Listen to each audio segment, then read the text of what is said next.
Testing, testing, 1, 2, 3. Can you guys hear me? We should be live on Twitch and on YouTube as well. Solid Mango, what's up, my friend?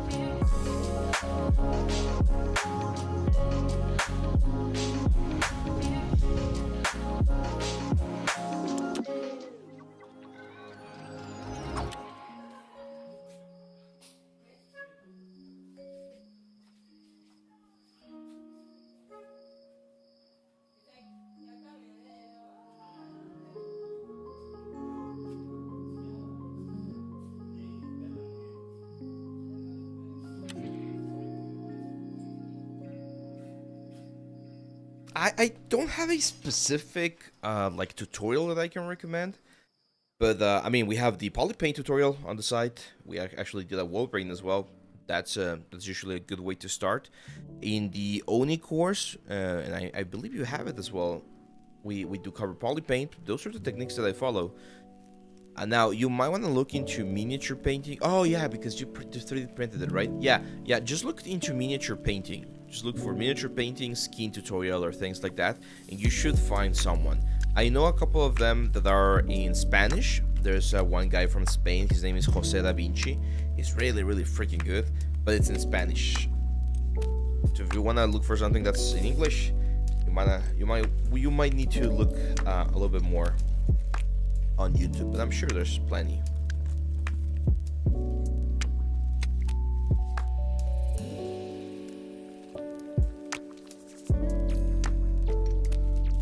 Let's see. Yeah, we got Becker Draw as well. 3D artist. Zebim Melembro. What's up, guys?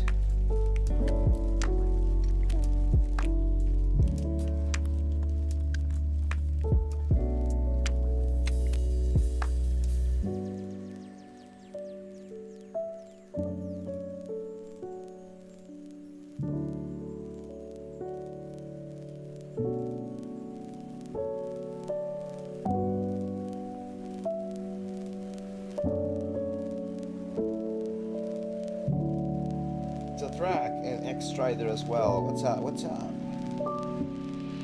The Bond as well.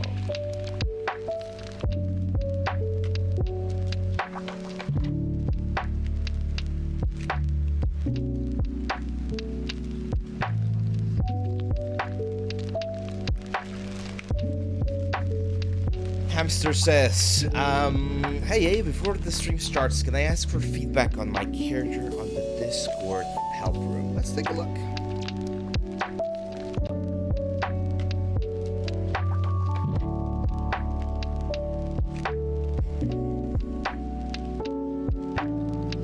Let's see.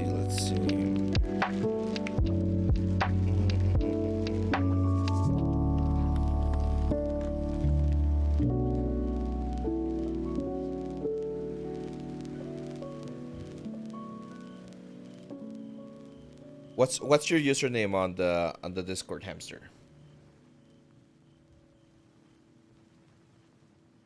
Oh, I've seen you already. There you go. Any feedbacks? No, I think it looks fine. I like it.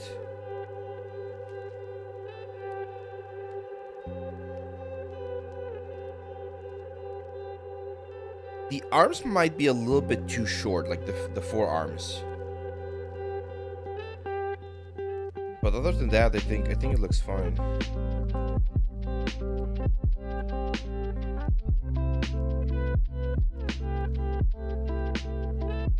The dragon head, I haven't been able to work on it, to be honest. It's been very cold over here, so paint is not it's not an ideal moment to work with paint right now. So I'm waiting for a little bit of a sunny day before I can continue working on that.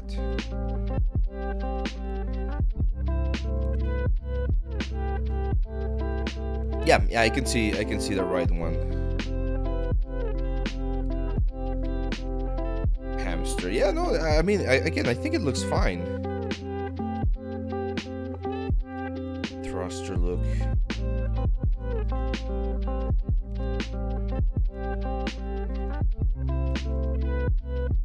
Is this character design your design? Because I feel like I've seen something like this before.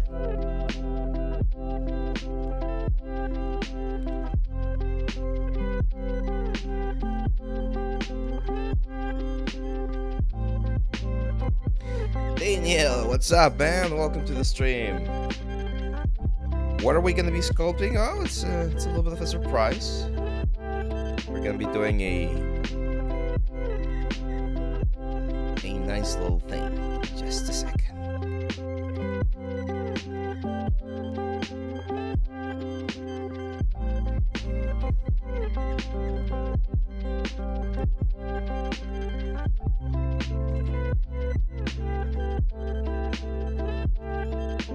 Yanshu, what's up, my friend?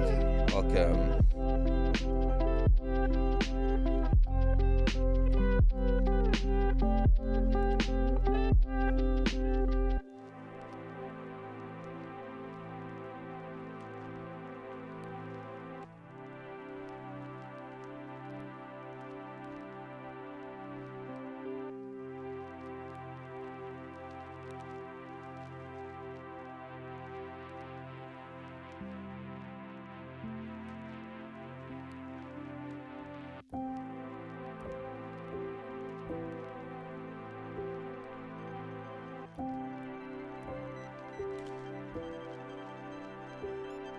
Which is the best CAD software? That's a great question, Priyanshu. To be honest, I don't do a lot of CAD software things. So I don't know, maybe AutoCAD? I know that that's the one that most people use. There we go. Hello guys, welcome to this special stream. It's been a very interesting last couple of days, and unfortunately, as you guys remember, last Friday we could not have our usual live stream, so I decided to move a couple of things here on my schedule to make sure that we could have something to work on today. Okay, so today we're gonna be working on a small little, relatively small environment piece that I need actually to do for one of the upcoming courses, which is of course the very famous environment course. So you can think of this as a little bit of a bonus lesson to that course, which is going to be arriving soon. Still a little bit away, but I'm definitely working on it to get it to you as soon as possible. So let's go here to the tablet stream. There we go. Yeah, thank you, Sathrak. I've used it before. This is one of my favorite winter caps. It's getting a little bit cold over here. I'm actually using my little AC over here because it's definitely on the cold side of things. Let's see, Mohammed, what's up, my friend? Glad to see you here as well.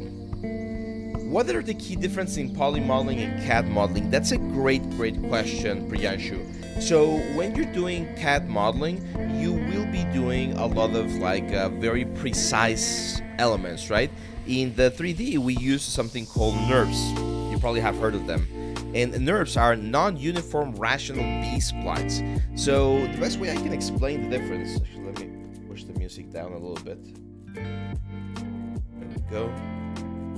So the best way I can explain the difference between traditional poly modeling and CAD modeling, at least when you're using NURBS, is that NURBS are similar to vectors, right? So if you've ever used something like Illustrator and you're working with vectors are mathematically precise curvatures, so you can scale those very big or very small, and you're always going to keep the same resolution.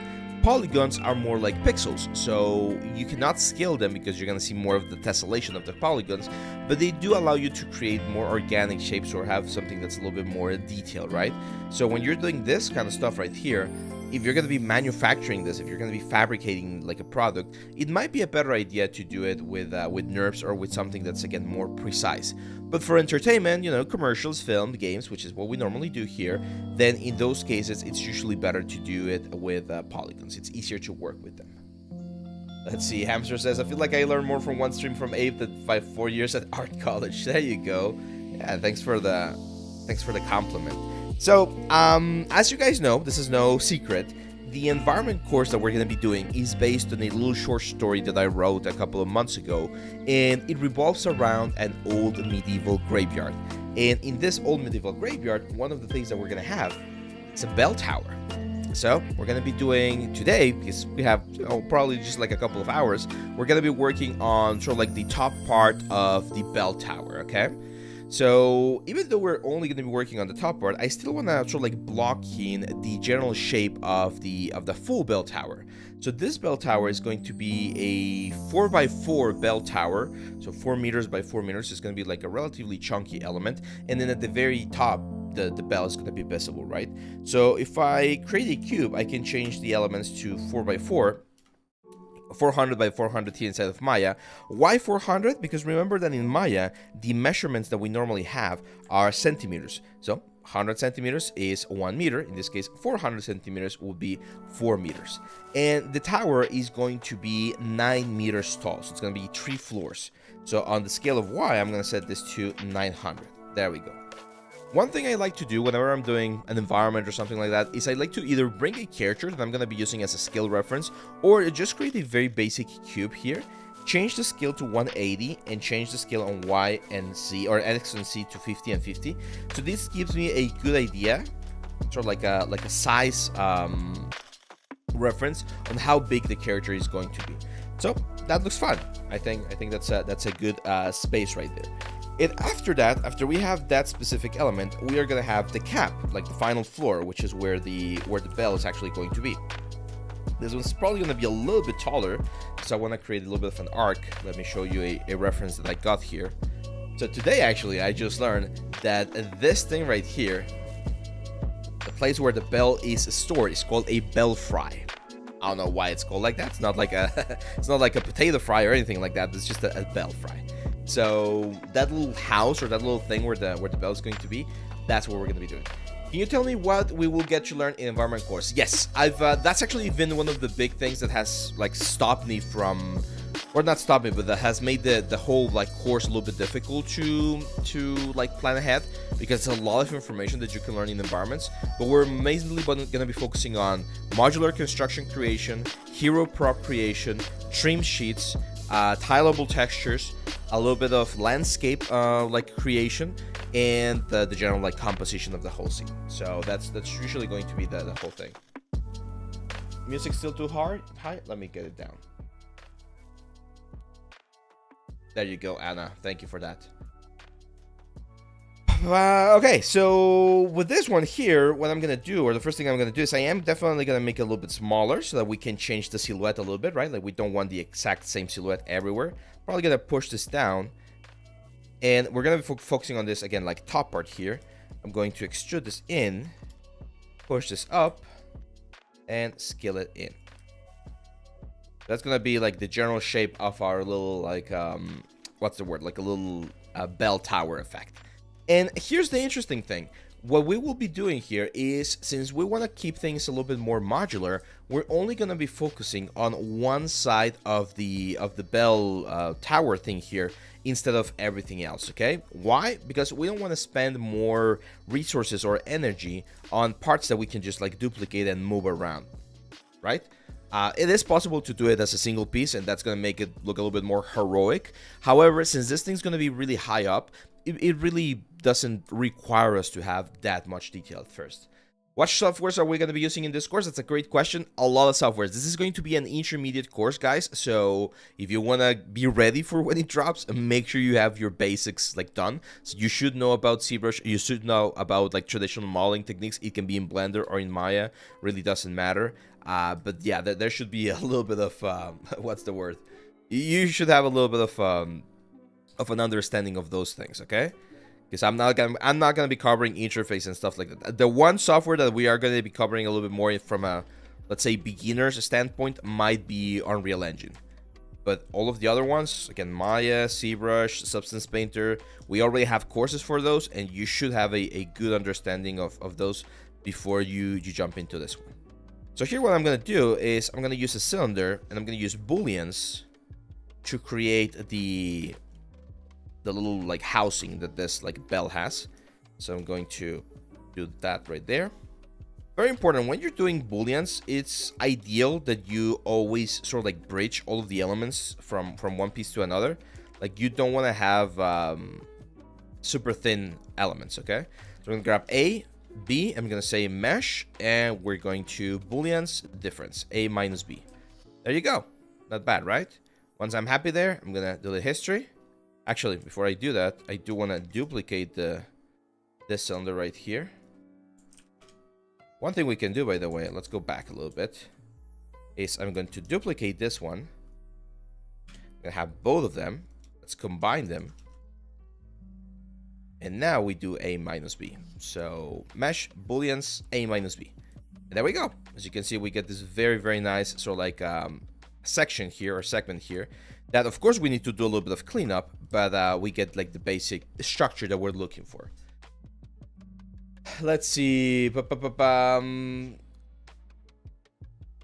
you go. Yeah. David Sarn is our. No, he's not the mod, man. He's the other half of this project here.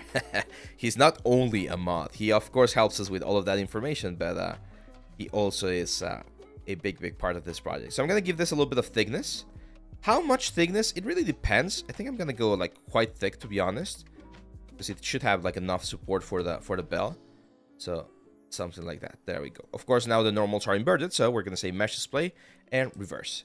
And this is their moment where, let me bring this into here, we can start adding all of this cool little details, because again, remember, we're going to be using this as a sort of base for creating one section of the whole like element, right? Like, we're not gonna be doing the 4 sides at the same time. We're just gonna be doing one, and then we're gonna be like just like duplicating it everywhere. So for instance, here, not going all the way to the top, but just at this corner right here, I definitely want to grab it. And what I want to do is I want to bevel it. And this is one of the fun things about environment creation, is the fact that when we're doing environments, you don't really care too much about topology. I'm not saying topology is not important, because then people take me out of context, and then we start having like very intense like discussions and wars on the shorts. It's not that again, topology is not important. It's just that at this point, what's most important is the silhouette of the element. And sometimes it's easier to think about how you're going to be dealing with certain silhouettes before you deal with the whole thing, or with the whole elements, okay? So at this point, I think we're in a good situation where we can actually delete half of this thing and just focus on the well, maybe not yet. Let me actually, I'm going to go back. Let me delete this once. We can always bring them back very easily. And I'm gonna do the... What's the word? I'm gonna do the bevel that we just did. To have a cleaner, more symmetrical sort of like distribution of the whole thing. There we go. We'd actually avoid using those. So just the corners there. Bevel. That's perfect. Oh my god. Sorry about that. Let's see. I want to learn rigging for my characters. I've used the AutoRig Pro add-on in Blender on my creator shortcut. Should I thoroughly run? Yeah, if you're gonna learn rigging, to be honest, I would probably recommend you learn it inside of Maya. Maya has bigger and more advanced rigging tools than Blender does. I'm not saying Blender is wrong or bad. No, it's perfectly fine. You can do a lot of stuff, a lot of very cool stuff with Blender. I'm just saying that inside of Maya, you're gonna be able to get a little bit more control as well. So here I'm gonna add, I'm gonna go to the front view, and I'm gonna add one big line, probably like right around there. Yeah, that seems about right. And we are going to extrude this out with thickness. Very important, when you're extruding things that are gonna be a little bit more mathematically accurate, you don't want to use local translate, because sometimes you're gonna get like a little bit of a weird, what's the word? proportion. So in this case, it's thickness. And one rule of thumb, I've always mentioned this, especially in games, is I try to avoid perfectly 90-degree angles because they tend to be very difficult to bake. So as you can see here, what I'm doing is instead of having a 90-degree angle right there, I'm just pushing this up a little bit. That's it. Just adding that little extra push right there is more than enough to really help you with the baking process of the element, okay? So just a little bit of a 90-degree. It also looks nicer on a silhouette, from a silhouette perspective. So that's a good way to generate something that looks just a little bit better. Khalid, what's up, man? When doing topology on the environment buildings, is the approach different for doing it for game development? It depends, I'll say. It really depends, because sometimes you will need to do, for instance, destruction. Like if you're going to be doing environment destruction, you need to follow a specific sets of like rules to make sure that when you use some of this like generators that destroy things, that you get something that that works the way it's supposed to work. Okay, for this one, I want to show you guys another technique for this like little thing right here, and we're going to be using curves. So I'm going to go here to poly modeling. Or sorry, surfaces, or rather curves. I'm going to create a curve. Now, I know that this curve starts roughly here. And it's going to go... Why am I not seeing curves? There we go. Let's try that again. So I'm going to use this curve, and I'm going to click on this to create the curvature of the object. And then once I get to this point, I could even start creating the little like thing that we have right there. And then we can keep going up. There we go. And then what I can do is I can just use this control vertices to sort of like taper these things a little bit more. You know. There we go. And what I'm going to use is I'm going to use a tool, very, very interesting tool called Loft. Have you guys used that tool before? It's called the Loft tool. So what I'm going to do here is I'm going to rotate this in. How much? So of course, it's going to be, in this case, minus 45 degrees. Minus 45 degrees. There we go. And then Control D. Move it to that point right there. And this one's going to be rotated 45 degrees. And then what I'm going to do is I'm going to grab one and then the other. And here in the curve tools, there's this, or sorry, the surfaces one, there's this option called a loft. If I do that, look at that. I'm going to get the perfect distribution with the actual angles that I need and everything for this particular element right here. Even with a little sort of like effect right there that we can later, of course, make sure that it looks a little bit sharper or whatever. So it's a very, very cool tool that we can use. We talked about this on the Maya course as well. So let's do reverse right there. There we go. I'm definitely going to delete history. And then we need to duplicate or rotate this. Rotate this 90 degrees. Move this pivot point, its pivot point to the corner right there. With middle mouse and middle and V. And there you go. See how that fits perfectly fine right there? We can do this again. So we go to the next point. Rotate another 180 degrees. And duplicate again. And rotate 270 degrees. That's one way to do it. Remember that, guys, in the 3D world, there's always multiple ways to do things. And it really doesn't matter which one you pick. The one that works for you or works for the project, that's the one that works the best. Now here seems like I misplaced this one. So let me just, there we go. There we go. As you can see, everything sort of like closes together, or should close together. Just making sure that we have the proper values here. 270, yeah, it seems to be right. Okay. Then I'm going to grab everything here, combine them. I'm going to go to vertex mode, grab all of them. I'm going to say edit mesh. One of them, this one seems to be a little bit high actually. So before we combine, there we go. So grab all of them, combine, and then just say mesh and merge. Edit mesh, merge. What this will do is it will merge all of the vertices that are really close together. And as you can see now, this becomes a complete sort of like section. So now the only thing we need to do is finish the little sort of like thing up there. Actually, this is a little bit too tall, so I'm gonna delete some of these elements right here. Control E, push up, and make the little, like the final little block right there, right? Like the little capstone or whatever. Here, to keep like clean geometry, I'm going to do another extrude, and then edit mesh and fill hole. Sorry, mesh, fill hole. And that's it.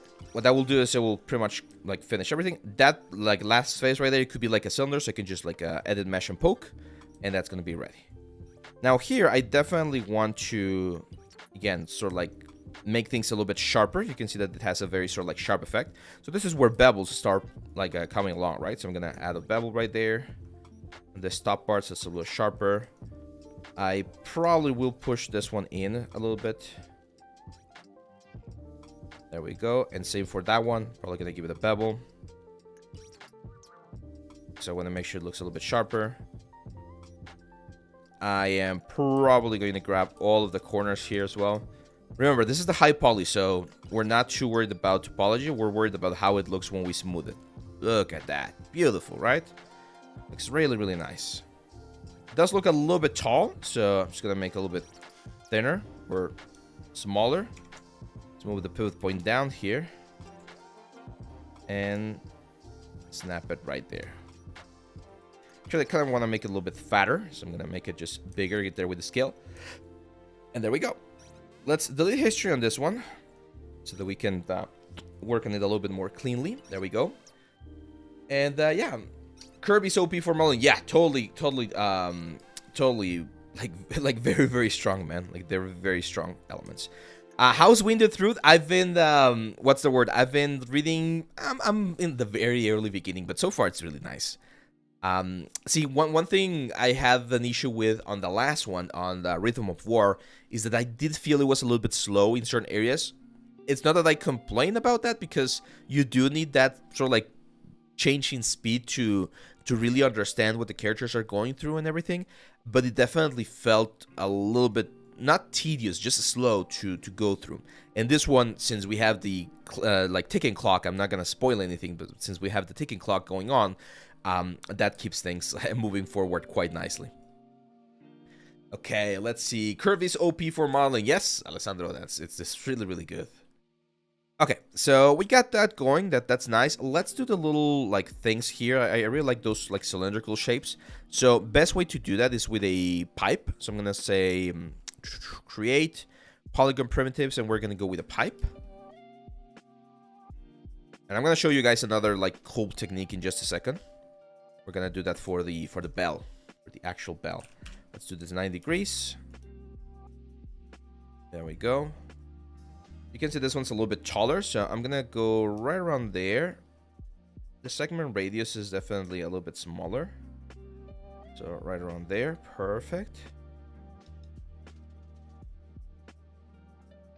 So delete half of this thing right there.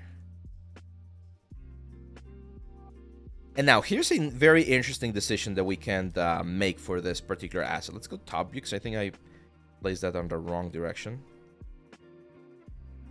Where is it? Yeah, because this is the front, so we need to rotate this minus 90 degrees up to the grid here. So here we can make a decision to either carve into this object right there, like we can like delete some of the faces and give it a little bit of thickness. But to be honest, since it's one of those things that's gonna be really high up, we're not really gonna see it too much. We could just add like a couple of little doors or something, and that's gonna make it so that we don't have to retopologize all of the inside as well.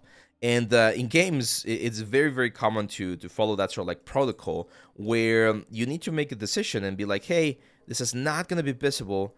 Maybe it's not worth it to spend that much time on the asset, right? So again, you need to imagine that the character is going to be right here. So we're really not going to see the whole of that thing right there. Therefore, it might not be necessary.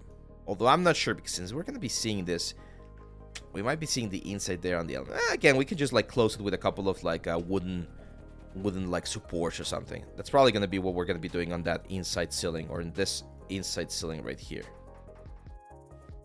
Now, if you're going to be doing an asset that, for instance, the character is going to be going through, or he's going to be like climbing all the way there and he's going to see more details, then yes, in those cases, you definitely spend a little bit more time working on it. But in this one, again, I think this is fine. I'm going to grab this element right here. We're going to bevel it. I don't know what it is with freaking Maya nowadays. There we go. That's really weird. We're going to give it this nice little bevel. You can see that there's a little bit of a change in silhouette right there. Then we're going to add another edge loop there. And this one, for instance, we can control E, offset, and push out a little bit. Push forward in this case. And then we could grab this one, control E, give it another little push. And there we go. So again, when we press number 3, we're going to have a very sort of like a clean effect right there. I still think it's a little bit too wide, so I'm going to make it a little bit thinner right there. Supporting loops. Yeah, we're definitely adding some support loops. And then I really like how this thing sort of like flares out and blends with the chapel thing or the little ceiling there.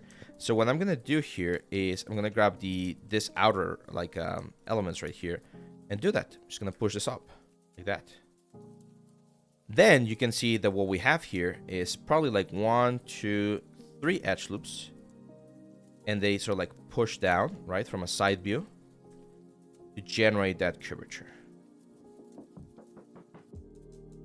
There we go. So now that looks way more interesting. I'm probably going to make them a little bit thinner there. Push them in. And that's it. And to make the connection a lot nicer, of course, we're going to add a support edge here on the back. And probably a support edge down here. Most of this stuff that I'm doing right now will go through Dynamesh later on. So I'm just going to like activate Dynamesh with a high resolution. That's why I'm not worrying too much about it. Okay. So for instance, those parts right there, just mesh, fill hole, grab those elements. You can even just triangulate. Doesn't really matter. Because we already have the support edge that's holding those things together. And if we need to add another one, we can very easily just cut through. The one thing that you want to avoid is having any sort of like angons, right? Like angons and stuff like that. Definitely not something that we want here. I'll probably gonna add a couple of bevels here as well. There we go. Much better. Nice. Now what we can do here is we can use duplicate special. I'm not sure why my top view is not working. Might be the distance. Let me see. Why is my top view not working? They changed something?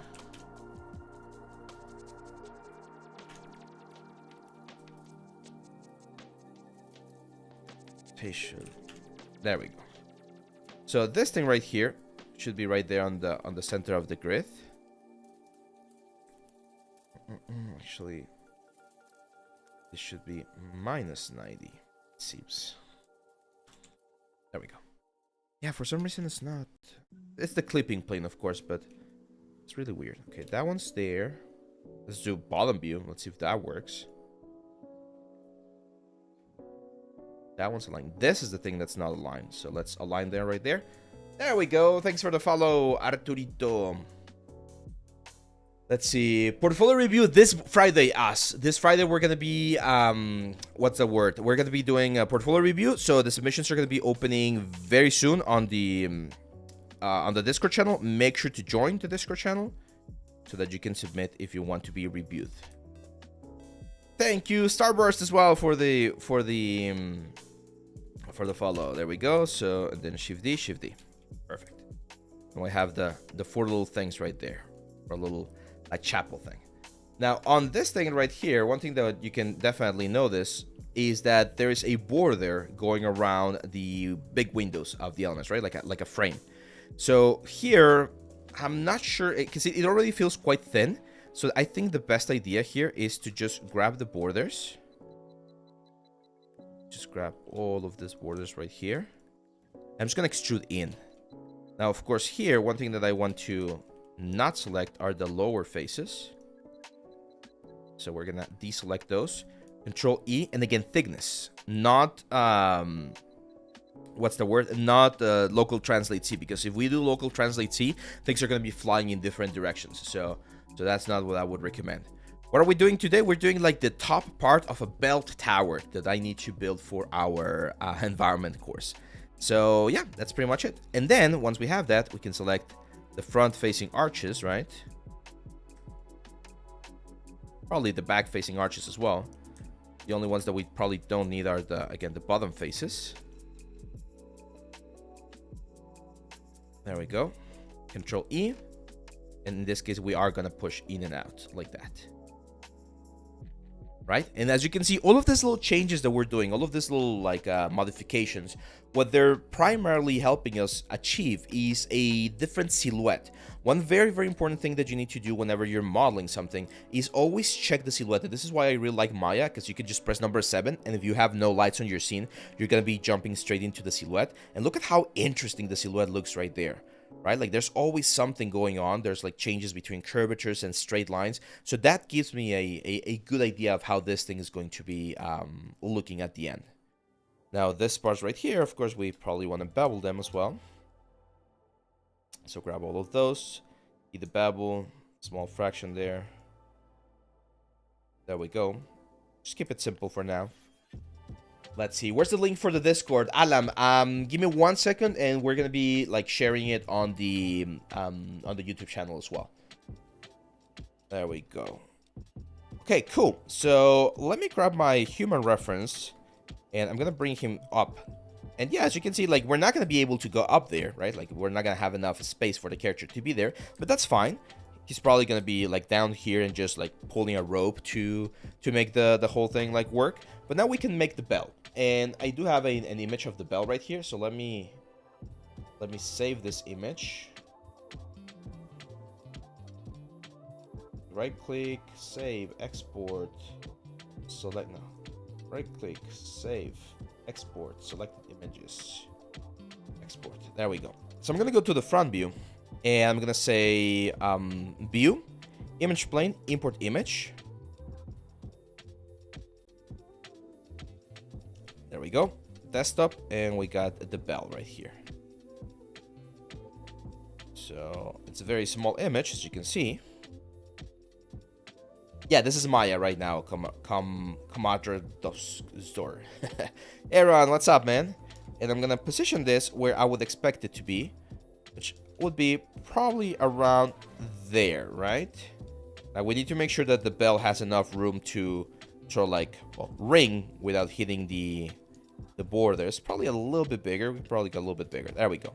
And here's where curves are really, really cool, because we can just copy the curvature of this bell. I know this bell is being seen in perspective right now, so we do need to take that into consideration. So I'm gonna go curves, grab a curve. I'm gonna stop up here. I'm gonna go to the side, and then I'm gonna go around the curvature and pretty much finish right there, because we can always add a little bit of a thickness if we need to later on. And once we have this, we can actually play a little bit with this like points right here, give ourselves a little bit of a nicer shape there for the bell.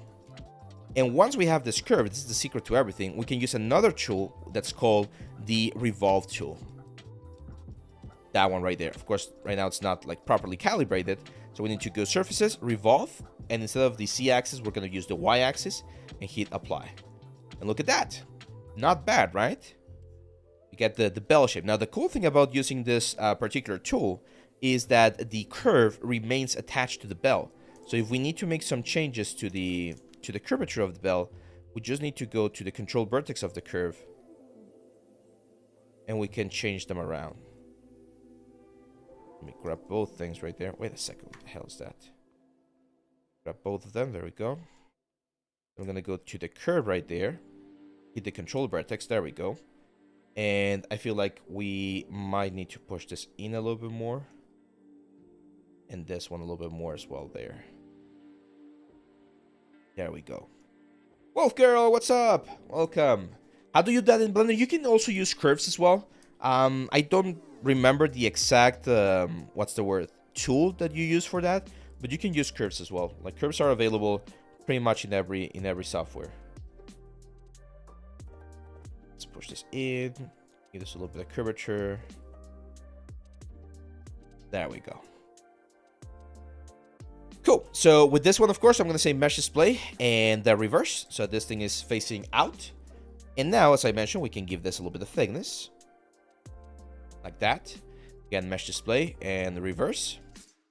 And we can start adding some details, right? So for instance, this edge right here, I'm going to push it out a little bit to make it a little bit stronger, right? To make it sharper. And then that edge, and this edge, we're going to bevel.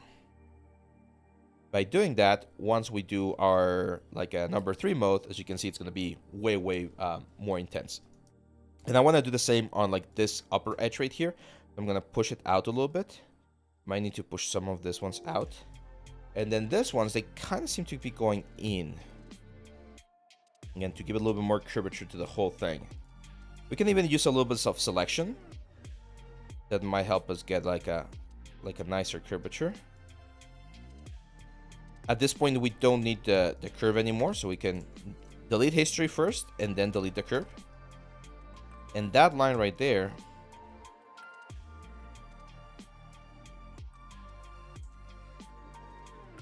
clean this up a little bit. That line right there, of course, we're going to bevel to. Not bad, right? On the top here, we can eliminate this hole. And we are going to be merging these points. So all of this, merge to center. All of this, merge to center. There we go. So by doing that, as you can see, we have a very sort of like basic, like a bell shape. And here is where it's actually a good idea to check how this thing would animate. This is one thing, super important. A lot of people, when they're modeling or when they're sculpting or where they're doing anything related to the 3D world, they don't think ahead. They don't think how this thing is going to interact or behave later on. So what I'm going to do here, for instance, is I'm going to position the pivot point of my object. Where's the pivot point? There we go. I'm going to position the pivot point of my object on the very top, like on the place where it would sort of like rotate around there. And I'm literally going to rotate it. Like rotate it to see if it doesn't, look at that. It's crashing against the walls, right? So when someone is moving this bell to make it like ring, it will crash against the walls. So we need to make a decision here.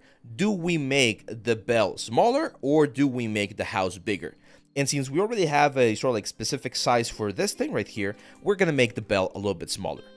Okay, so something like that. Why? So that when we rotate this around, it's going to be very close to the walls, but it's not going to crash against them. Okay, so it's going to make sense. So it's very important to do that. I believe this generally should be twice lower. Twice lower what? The distance to the ground? Yeah, it might be shrunken bells. Yeah, it is to be a lot smaller. So there we go. So yeah, it's very important that you always think about how those things are going to interact with each other, because otherwise you might have issues. Like you model an amazing bell and you add a lot of textures and things like that, and when you are, when you are like moving it around in the game, you're gonna have an issue, right? So there we go. Now, as you can see, this bell has like something there, some sort of like support, and then the actual like beams that are gonna be attached to the ceiling. So in this case, the ceiling is probably going to be higher. I'm not doing this like precisely to how it would be on the real world commander's door. So yeah, I know that it might not be exactly as it is. We need to just get this thing. We've talked about this before. We just need to hit this thing called the verisimilitude, right? Like as long as it looks like something that you would find in the real world and people don't question like all of the physics around it, you're going to be fine, okay? So we're going to have a big beam right there, which is going to be like a big wooden beam. And then we're going to have a smaller beam right here. Okay. And I want to make sure that those touch the sort of like upper edges of the arcs here. That's why I'm pushing them a little bit higher. Like let's say probably there, to be honest. But I don't want the bell to be that high, so I'm going to probably have them right there. And then this thing's going to be, well, it has one more support and then the bell right there. Let's see. Casey, what's up, man? Yeah. I know. I'm I'm a little bit sleepy as well, but we're here, man. We missed the Friday stream, so we need to make up for it. Oh, we're having fun. How many viewers do we have right now? Not seeing the elements, but there's probably like more than 50, right? So yeah. Let's see. By the way, this stream is gonna remain up. 42 on Twitch. There you go. Plus the ones that we have on YouTube. So this one's gonna remain up. So you guys can, if you missed a little bit of the early stages of this, you can watch it at your own pace or at your own time. Let's grab the image plane. Push this to the side. Give me just 1 second, guys, because I'm getting some elements. 94, damn, that's a lot. Good morning, guys. I was not expecting to have that many on a Monday. Are you going to be using trims or actually texturing? For this one, we're actually going to be texturing, so I'm treating this a little bit more like a hero asset because there's one shot I'm thinking about where the camera is going to be rolling around and this thing's going to be, you know, doing its ringing, right? Like the bell is going to be ringing. However, it will be different for the things. Give me 1 second.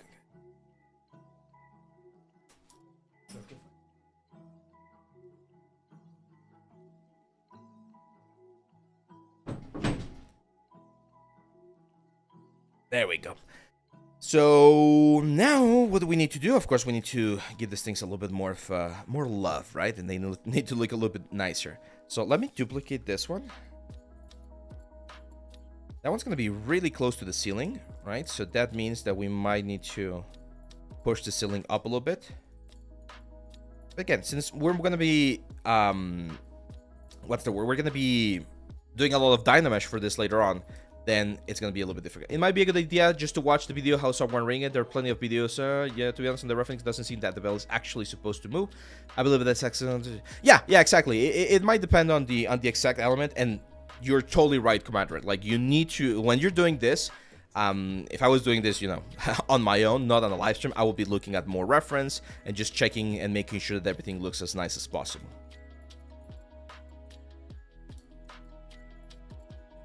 Because actually, now that you mention it, yeah, it looks a little bit weird that this thing doesn't look like it would move. So what we need to do for that to happen, we need to add a round sort of like support. So let's do that. Let me first just mirror this on the world axis. There we go. Let me make it a little bit smaller there. There we go. No, yeah, we've uploaded to White Mouse. We uploaded to Instagram. We have uploaded to the Discord channel. We try to keep everyone as on the loop as possible, but it's definitely a little bit of a surprise one because this is not usually the time where we stream. So I get that. Okay, let's get this in there. Probably gonna push this one actually. I'm gonna do something like that. That looks a little bit better. And mirror again. Okay, so here's what I'm gonna do. I'm gonna make this like whole thing a little bit thinner, and I'm going to include a cylinder that's gonna act as the actual cylinder that's gonna be rotating the bell around, right? Like the pivot point for the rotation of the bell. And this thing's gonna be sort of like embedded on the inside of that like trunk. There we go. So now, as you can see, we have those things going into the actual walls, which again, I don't love the fact that it's hitting the frame right there. So I'm probably just gonna push this up a little bit more, but it goes right above the frame. And if I need to like modify these things right here, I'll also like push the ceiling higher. Not super high, right? Because as you can see, we're gonna start hitting the other floor right there. But we can definitely go a little bit higher. So right around there. That's gonna be like our limit right there. Let me fill that hole. Mesh display or mesh tools, or sorry, edit mesh and fill hole. There we go. And I'm gonna show you how we can solve that like ugly looking thing in just a second. We have that stuff right there, which again, we might wanna like fix a little bit. we can fix that in... I'm not going to say fix it in post, but we can fix that in ZBrush. We can just cut it out later. Let's see, what are you going to do in ZBrush later? Details, like all of the details for this thing. You can actually, or technically, do this thing inside of ZBrush, right? Like you could use Cmodeler and a lot of the tools that it has. I just feel faster doing it this way, in this particular element. Now, it's very interesting because, as you can see, that part right there is kind of like a loop that's, of course, welded to the bell, and it will hold it together. And one more thing that I'm seeing is that we do have some sort of like engravings. So I'm gonna grab all of this ones right there, this one's right there, and probably another one right here. Control E, offset a little bit, and then we're gonna get 2 extra loops right here that we can select. It's like little trails, right, that go around the whole thing. And then we can extrude those, a little bit of offset and thickness. And I'm probably gonna add another extrude on those just to add like a support edge. So that when we press number 3, we get that nice, very nice detail right there. Thumb, thanks for the sub, man. 5 months, thank you. 39 followers away from 2.4k. Nice. Yeah, here on Twitch. Thank you, guys. Let's see. Am I missing a message here? No, I'm not. Okay, cool. Yeah, so you can see how that thing is looking. Again, quite nice. We need to add the big bell right there, or the big sort of like here's where, again, reference is important. So let's look at bell components. Usually if you add like components, you are gonna find these diagrams that people make, and they're very good to understand how things are made. So that thing is called a clapper. Very interesting. And I'm guessing the clapper is just like a big rod, right? And there has to be, there we go, look at this, is amazing. It has to be, or there has to be some sort of a specific proportion to the clapper in this case, so that it really hits the parts that we want it to hit, right? So let's do that. Let's go here. I'm gonna create a sphere. I'm gonna make the sizes of the sphere a lot smaller, so let's go 12 sides, and let's push it to the top. So the clapper, from what I can see, rests a little bit lower, right, than the bell. You can see it's like barely right there. Why? Because the pivot point of this thing is gonna be up here.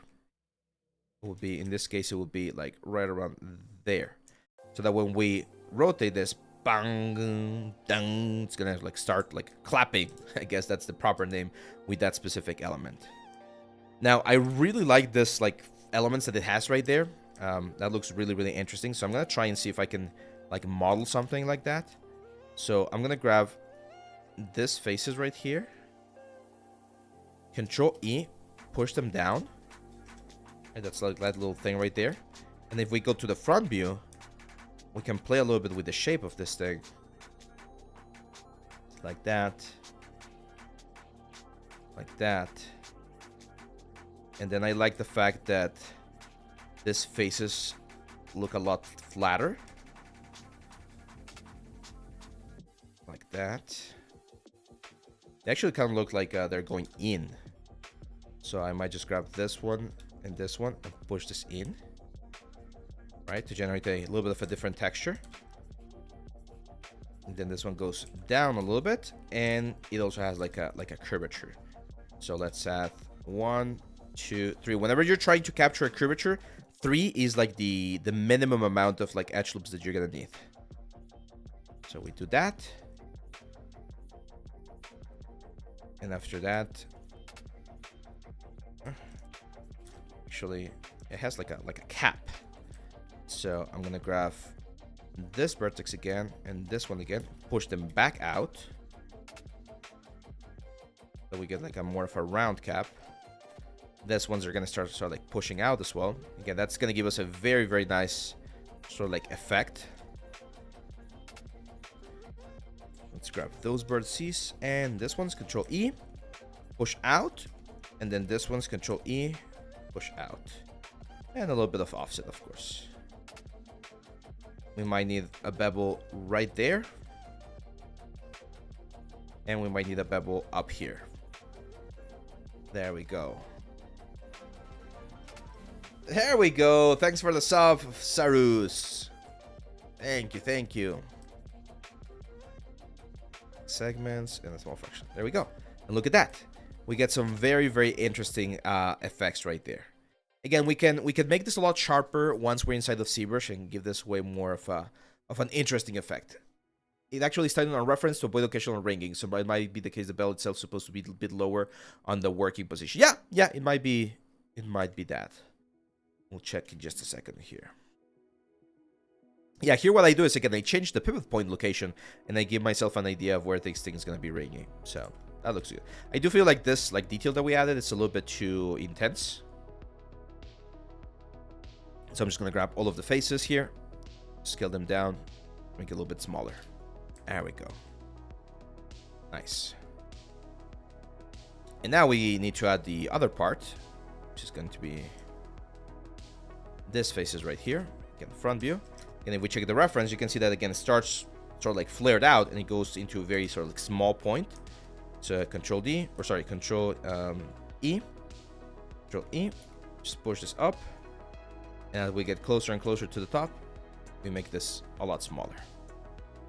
We don't need to do the whole mechanism, right? Like, of course, if this is going to be like a specific render just about the bell, we need to be way more more intense, right? But in this case, I think that's more than enough, because we can have this thing, like, again, just swinging around. So that's more than enough. Right? That's gonna be the new, like, alert when we go live. Just like the bong.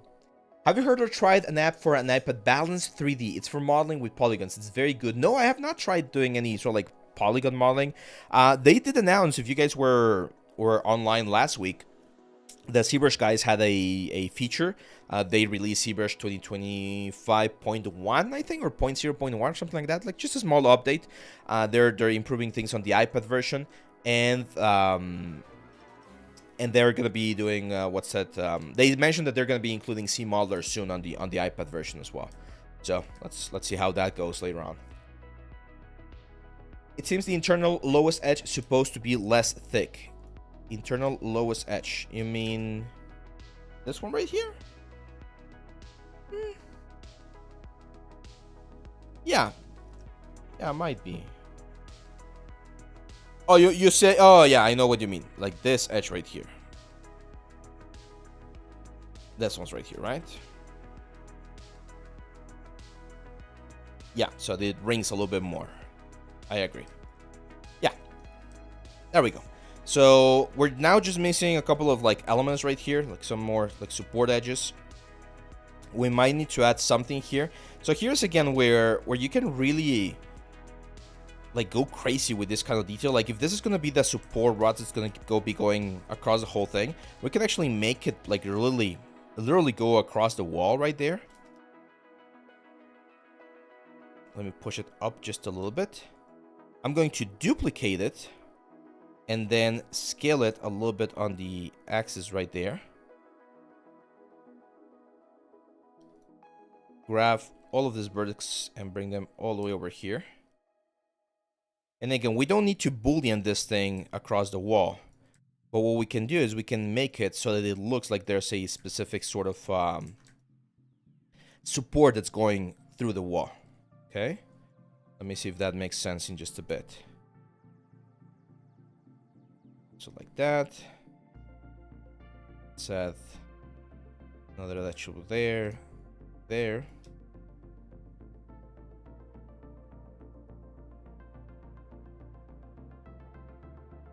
So just adding that little detail right there, I know this of course increases the poly count, and we're gonna have to retopologize, but just that little detail right there, it makes sense, right? It makes sense to have that sort of stuff going across, even though not everyone's gonna notice it. Like not all of our players are gonna notice that this thing is the thing that's connecting the bell tower to everything else. It's one of those like little details that can really help. So now we just mirror this to the other side. Yeah, it's just going to be something. It's going to look very small, but that's going to be, like, it's just going to make more sense for everything. Is this going to be on YouTube? Yes, man. Every single live stream that we do is eventually available in YouTube. So, yes, you're going to be able to find this one there.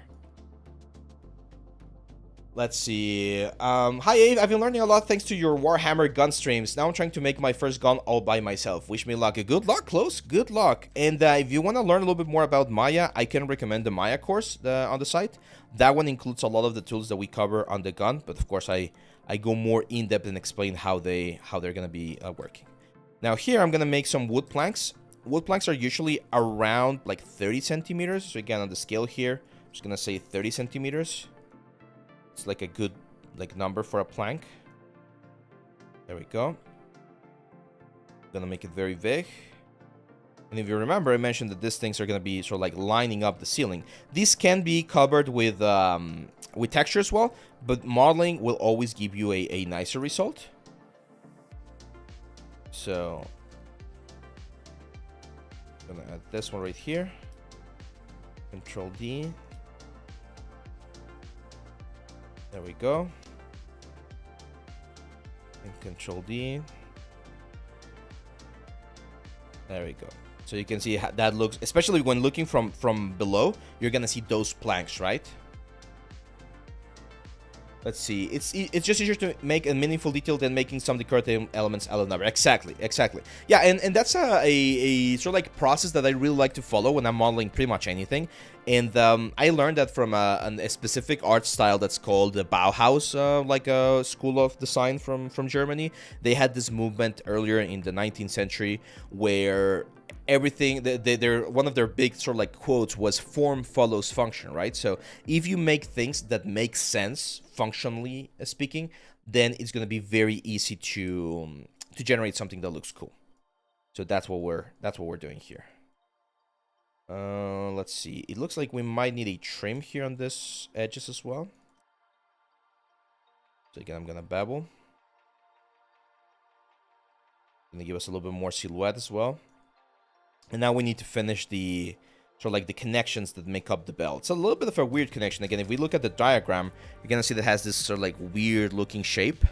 I'm gonna keep it simple. I'm just gonna do like a hook, to be honest, because this is supposed to be a village that's not in the middle of nowhere, but it's not supposed to be like a very like big village or anything. So I'm just gonna do it. I'm gonna show you how we can do some ropes very quickly. Definitely gonna change the section radius a little bit. It has to be really tight to the thing, and I don't want this thing to be like incredibly big, so I might need to raise the bell a little bit, to be honest. That seems to be what this particular design is asking for. I'm gonna make this not as circular. So actually here what we can do is we can actually delete some of this curvature edges for now, and then grab this edge, just push it down, and then bevel it. The history first, and bevel. That way we keep a little bit of the curvature, but it's not too intense. Now we grab all of the elements, push them up, and that makes more sense, right? I might even grab this edge and this edge and have it a little bit more flushed towards the top part of the element.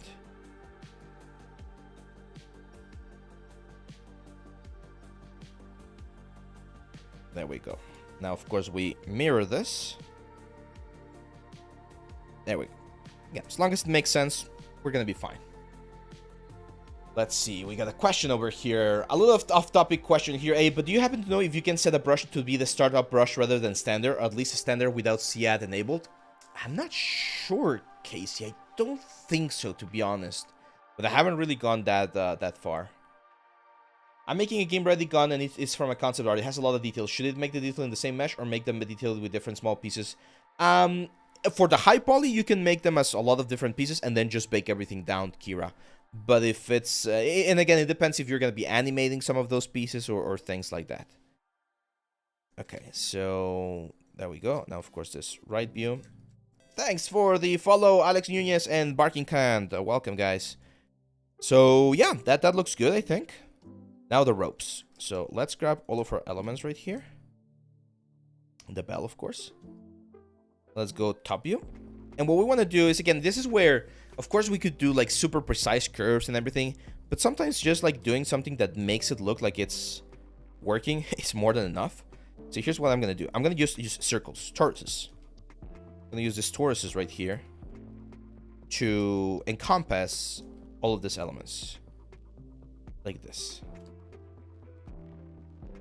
Okay. And then, of course, we can grab the control vertices, start playing with them a little bit, because this should look a little bit more like a square. Especially like this one. Let's go right view. I'm going to try to position the points so that they are very close to the surface, because we're going to be using a tool called the Sweep Mesh tool here inside of Maya. And the closer the surface, or the closer it is to the surface, the nicer it's going to look. There we go. So as you can see, we got that one. And it's very easy. I'm going to duplicate it just to have another copy. It's very easy to just select it and go poly modeling, sweep mesh. And that thing right there is going to create a loop around that curve. And we can change the scale, of course. We can change the precision as well a little bit.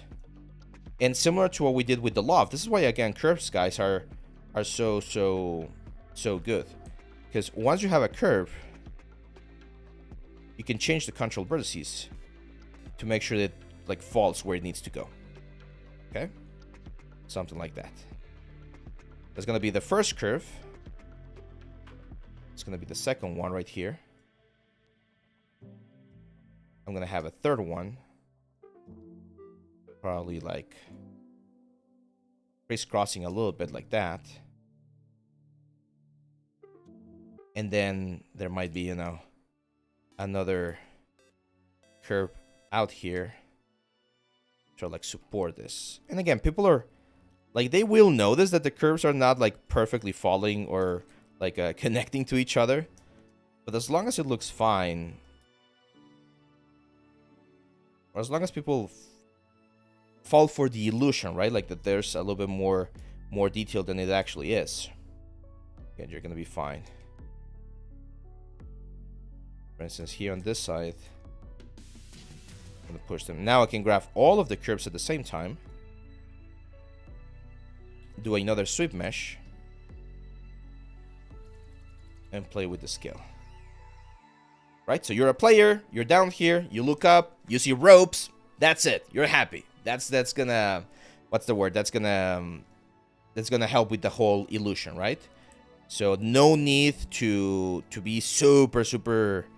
Again, precise. If you want to go the extra mile, of course, and you want to really make sure that every single like rope and loop goes in the exact same like direction that you need, go for it. But sometimes just doing that, just doing this thing that we're doing here, will be more than enough. You see this all the time in characters when they're like they have bandages around their arms. It's totally fine. How many poly count for an asset can be counted as a game-ready asset? It depends a lot on the game. It depends a lot on the platform. It depends a lot on a lot of things, man. Unfortunately, it's not one answer that you can, or that I could give that's going to be like the right answer every single time. So yeah, there's going to be a lot of factors that are going to change that particular situation. But there we go. That looks good. I like it. Trying to think if I'm going to add another trim here. Probably I might add more trims later on.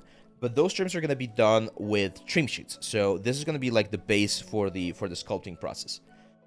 Let's see, Alan. By the way, Abe, I started the anatomy course yesterday, and damn, I blew my mind how much I learned about how the body works and looks in so little time. Maybe it was something obvious, but unfortunately, there's a lot of things of that happening on the education side of things. We take a lot of things for granted, and it's not that they're difficult. It's just that you need to pay a little bit more close attention and just like learn the principle. That's why I think one very cool thing that happened on the anatomy course is that we included the theory videos. So it's like a theory video and then practice video, and that really helped for the whole thing. So yeah, there we go. Now here things change a little bit, because now the rotation of the whole like bell thing is no longer on the bell, right? Like the rotation is going to be, because this thing is supposed to be really snug, very, very like close to this thing. So I'm just gonna Control G to see how this would actually rotate. And I'm going to move the pivot point all the way up. We're gonna have this right there on the middle, because that's using this element right there. I accidentally grabbed this things right here.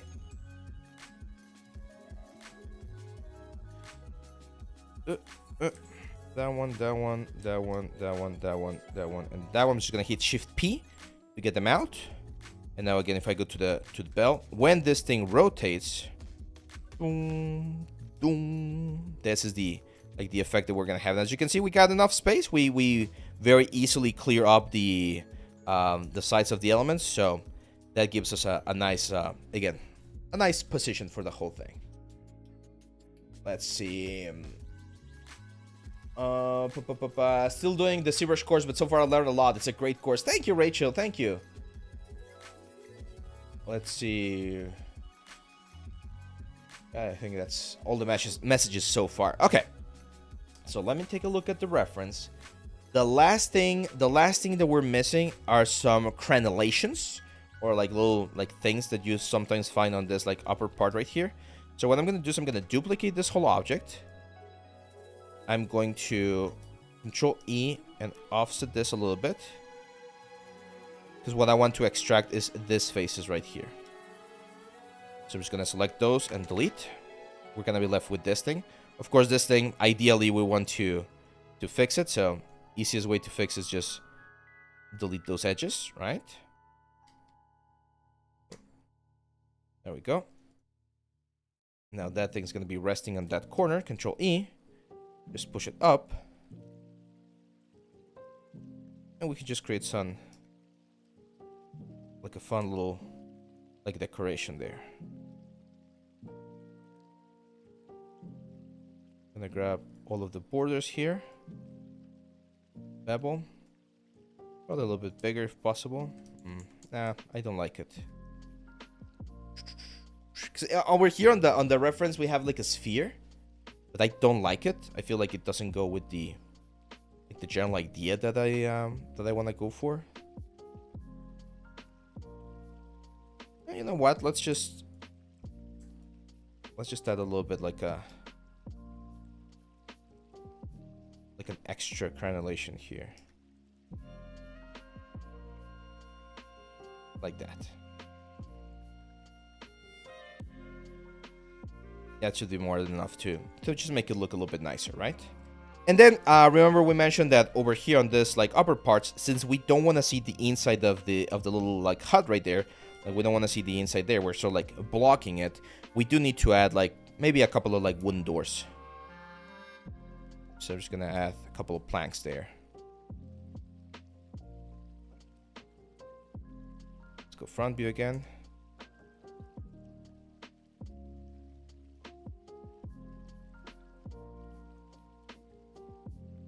Go.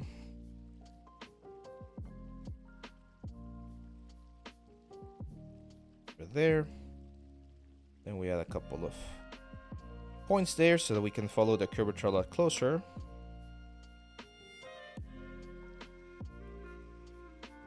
Push this forward.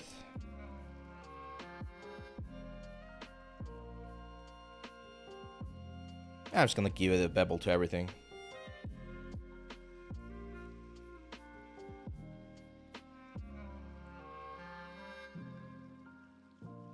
Go. Control D. Rotate this around, or we can just mirror. Either of those things work. And we'll just have this right there. Right? And the sculpting stuff is what's gonna take care of that particular piece right there. There we go. Let's see. Looks a bit strange. Maybe it should be a small channel at the roof, because at the current state of the roof there are now water drain and rail. Yeah, this is where, again, everything can be perfected, right? There's always room for improvement and everything. Yeah, ideally there will be some water drain. Since we're not gonna see that take let me show you, because one of the things that I want to show you how to do on the environment course is how to do a little a scene, a little bit of a cinematic scene render where where we go across the environment. So let me show you one of the shots that I have in mind. It's going to be panels, filter selected. So one of the shots is as follows. We start up here, right around there, while the bells are ringing, right? And we do a little bit of a pan down like this. Maybe a little bit of something like that. Okay? So this is sort of like the movement that we're going to see while the bells are ringing and the whole like mood is being set and everything. So since we're never going to see the top part of the modeling, then again, like you can sometimes take a little bit of a shortcut there.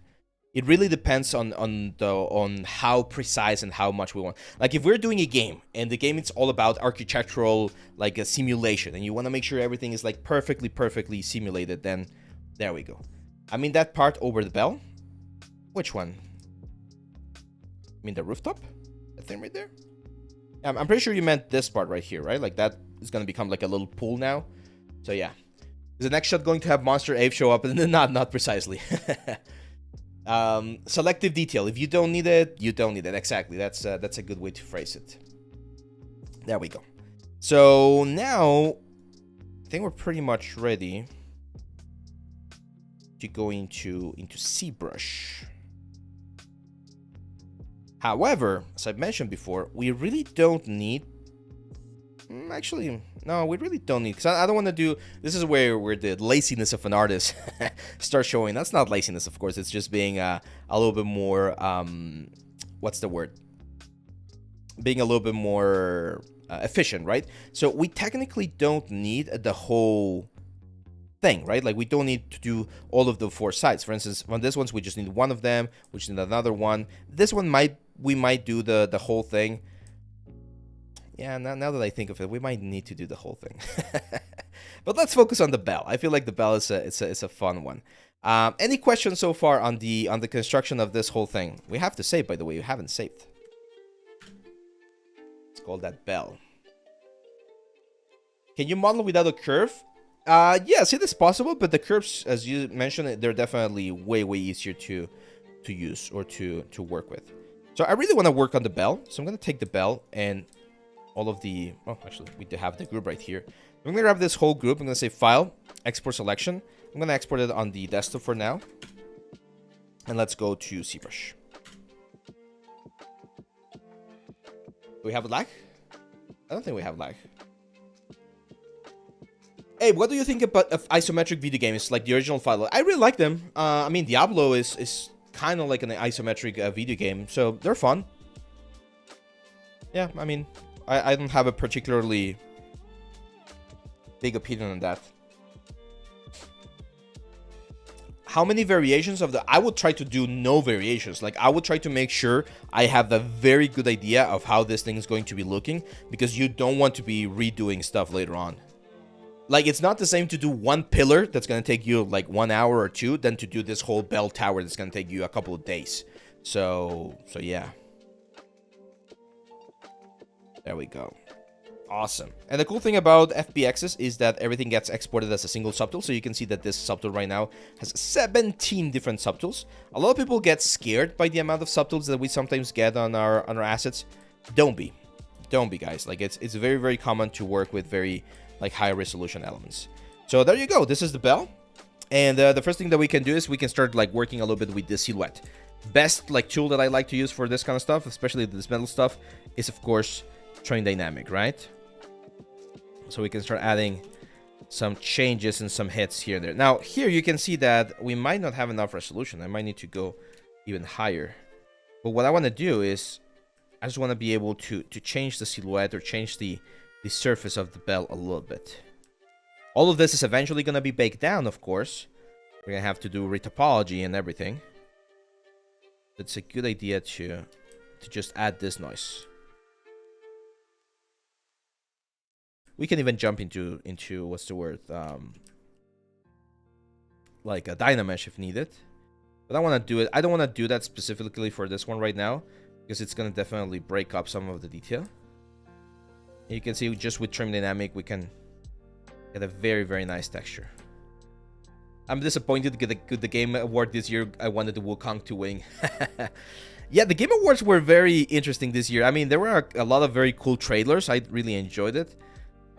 But I really don't agree with Astro Boy winning. And there's nothing against Astro Boy. It's just I don't know, man. It feels like such a simple game. It kind of felt, here's my honest answer. It kind of felt like there were some influences there on why Astro Boy needed to win. Especially because it's like a celebration for Sony after 30 years and all that stuff. So yeah, it's a little bit difficult. Like, I knew Balatro was not going to win because it's an indie game, and indie games usually don't win that category. But I really thought like Wukong was going to win. I know it's not like the most like amazing game. Like, it has some really, really cool stuff though. It's not like a revolution of the genre or anything, but it definitely felt like it was more in line with previous year winners, right? Like Elden Ring, Zelda, and that kind of stuff. So it fell at that level. And Astro Boy, an amazing game, at least from what I've heard, because I haven't had the chance to play it. But I don't know. Yeah, it definitely felt weird. The one that really, really like got me a little bit angry was the Arcane one. Like, I'm not sure why Arcane did not win Best Adaptation. Flipkicks, what's up, man? Yeah, welcome to the stream, my friend. There we go. See how we're breaking up all of the surface here for the bell? That's what we want to do. Now here, you guys have probably heard about radial symmetry, right? So when you're working on an object like this, and you want to like do a couple of like patterns or elements that are going to be going around the element, one thing that you can do is you can go to stroke. No, sorry. You can go to transform and then activate symmetry and activate a radial symmetry. It's this little R right here. I'm going to activate it on the y-axis, of course, and we can change the count. Let's say, for instance, 12 right here. So as you can see now, if I go to like a standard brush, I can start drawing patterns, and the patterns are going to be going around the whole bell at the same time. And if you combine this with a lazy mouse, right, to get yourself a little bit more control, you're going to be able to draw some patterns or some elements that might be a little bit difficult to do on your own. So radial symmetry, again, especially for things like this, very, very, very good. Let's see.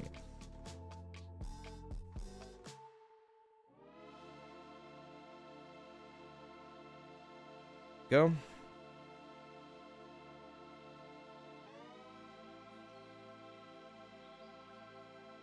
No, that one I didn't like.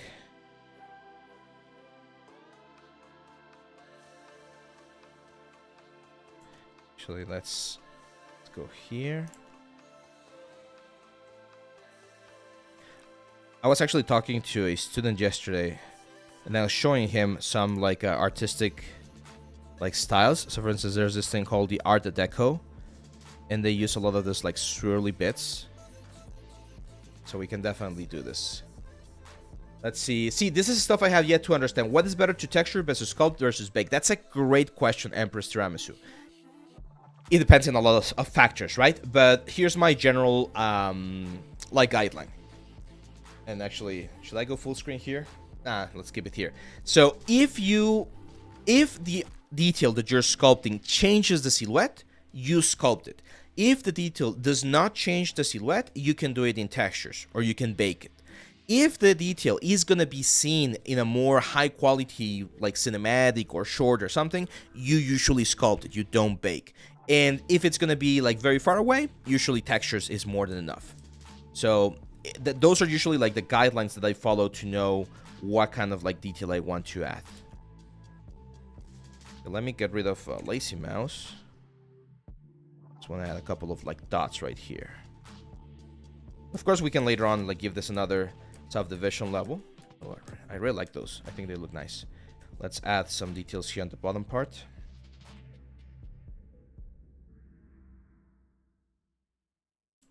I'm not sure. I'm not sure if I want to do more spirals. Hello, Chad. Does someone know that how can I submit Mars so they can review? Yes, Stardot. You just need to join the Discord channel. So join the Discord channel, and there's gonna be a special like a place that we're gonna be opening today. So a little bit later after the live stream, we're gonna be opening that, and you're gonna be able to submit right there. Okay. Let's see. Environment art for me is really up there with creature. Yeah, it's very fun. It's very, very fun. I'm gonna get rid of symmetry, and I'm gonna go with clay buildup because I want to add a little bit more of a like intense damage. And it might seem like we're already quite high in resolution. We're at 2.3 million. We can go even higher. So don't be scared of pushing your resolution. But one thing that I'm gonna be very careful about is to never push the resolution more than what you're already using. Like always use the level that you're currently at before you jump onto like another subdivision level.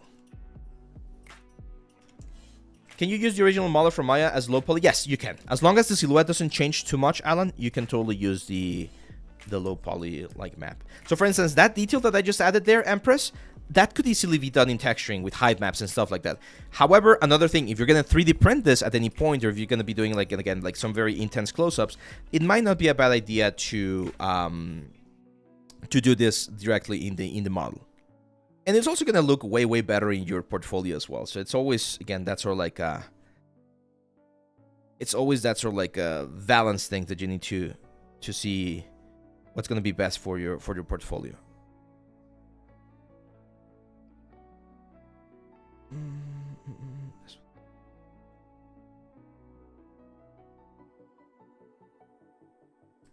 Let's see.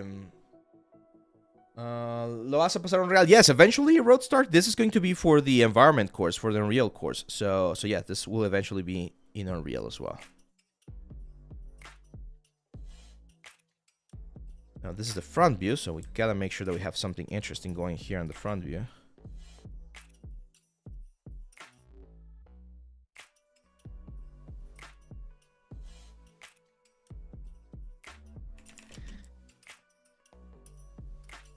You always gotta pay attention to what part of your object, the player or the shot or whatever, it's gonna be mostly seen. So yeah.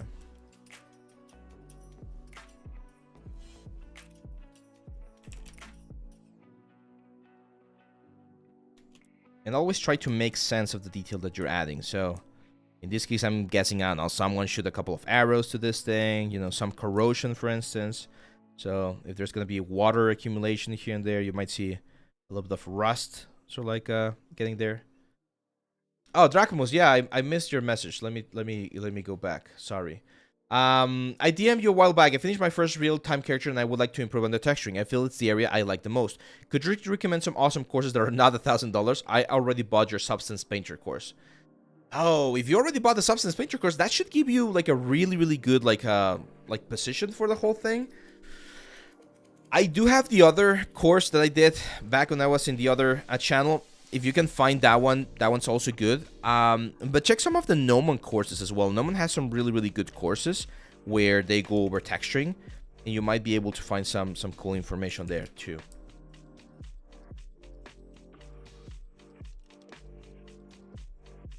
Texturing, or one of the secrets I would say, Drachmus, about texturing is reference. Gather as much reference as you can, and that's gonna really make it so that you understand what's going on. And that can really help you with the whole thing. Can you explain to me what exactly a trim dynamic does? And yeah, the trim dynamic will follow the average direction of the normal. So it will try to push it towards like where your camera is like currently located, and the flatten just flattens. So the trim dynamic, I feel it's a little bit more flexible for certain types of details. But you can do like you can get some very nice results with both.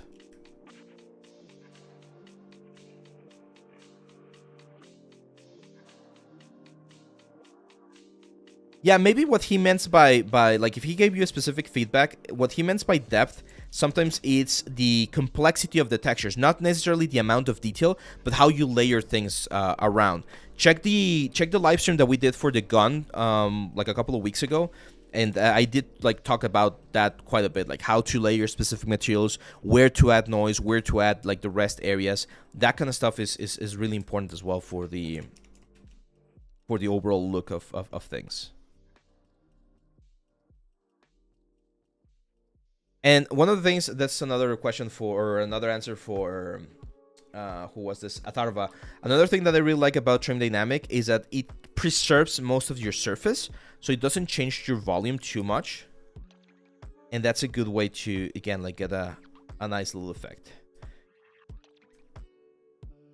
Now let's add a little bit of rust, or just like general noise damage. So I'm gonna go to surface, noise, and you can see we can add this noise. I'm gonna definitely make the scale a little bit bigger, not too strong, just like a little bit of like, again, build up, and we could even change this a little bit on the curve so that it's not everywhere. Hit OK. As you can see, that's gonna add, you know, a little bit of something there. It's applied to mesh, and those are the kind of things that can really make something look quite nice.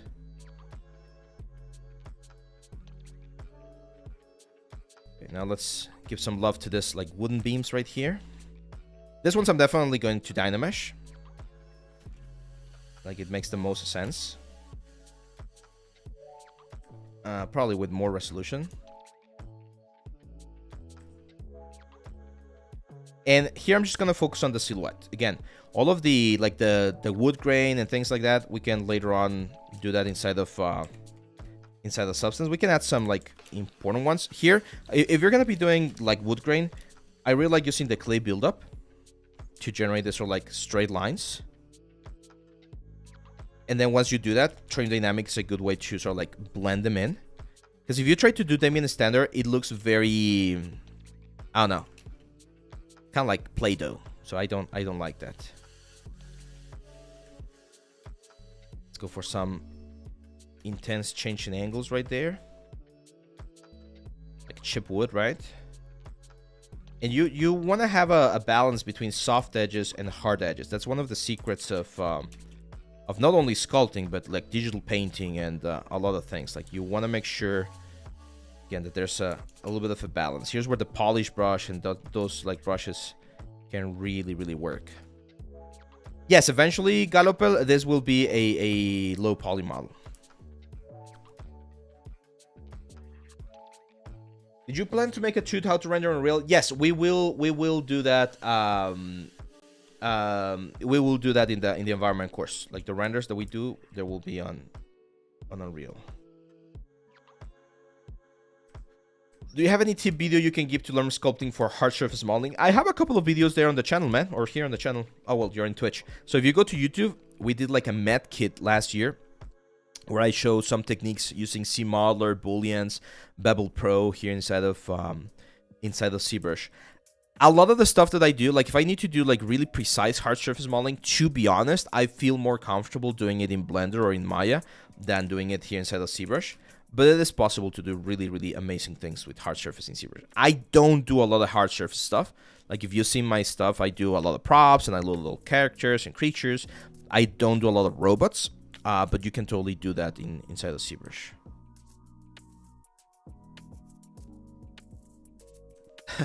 I do not understand that question, man. I cannot read Russian. David might be able to understand the question, but I don't, man. Sorry. How would you turn this into a low poly? By retopologizing, man. How else would you do it? You can use remesher, you can use decimation. Like, since this is not going to be a character, there's some tricks and shortcuts that you could take. But yeah, you gotta retopologize. And again, always like ask yourself, how is my character or my audience going to be seeing this? So if they're going to be seeing it from very far away, right? You need to maybe exaggerate the details a little bit more than you might think, because otherwise it's not going to be visible. Let's do Dynamesh there as well. Now everyone's going to start talking Russian here in the chat. No, guys, I don't understand Russian. I might learn it later. But let's try polish. There we go. Polish is definitely helping there.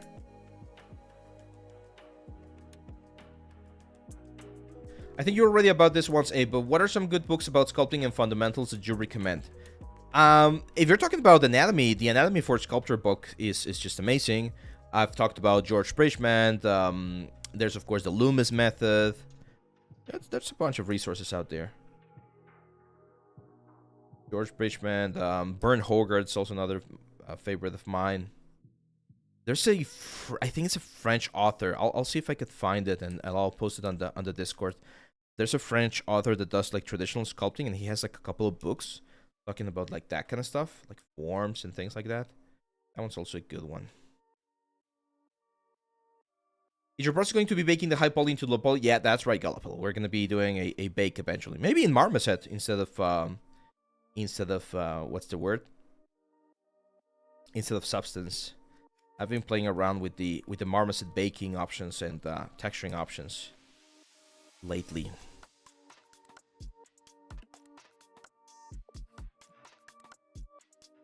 Go, and then this one.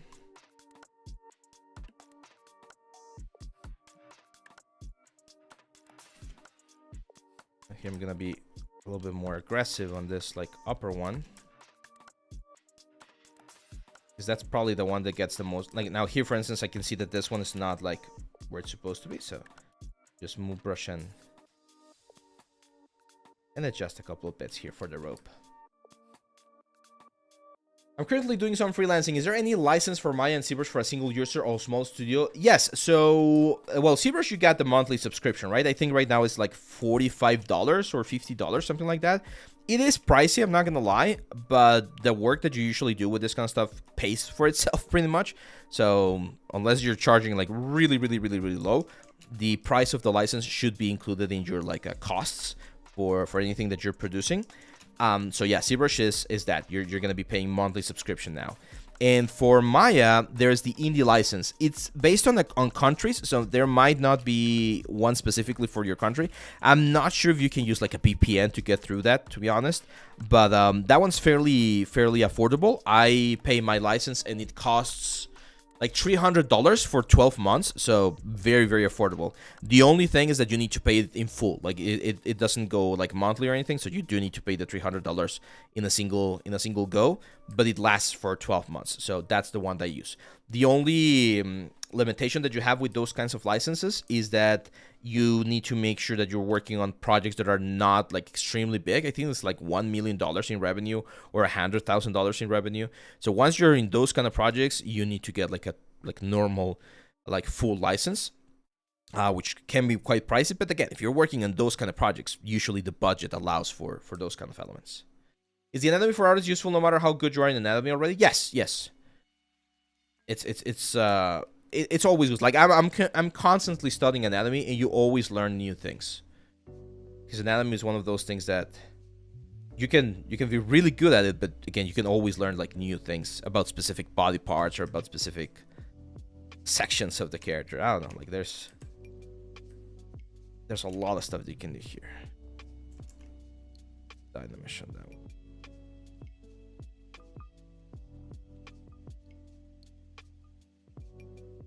Go. I'm just gonna like hit the borders of that pipe as well.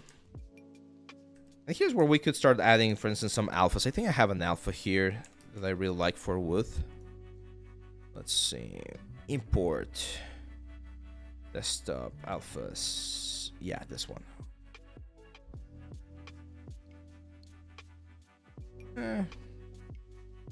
I don't love it. Do I have another one? Okay, that one's good.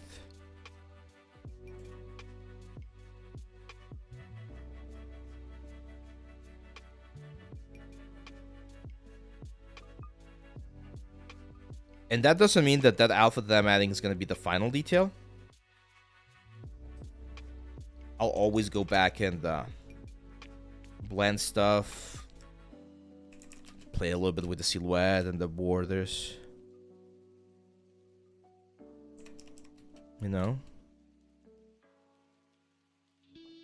that's gonna give us a good sort of like start. Again, you see it from afar and it might give us a nice effect. And a lot of this stuff, again, we could just do in texturing later on. So all of that's like high frequency detail. Someone was asking that in the chat a couple of minutes ago.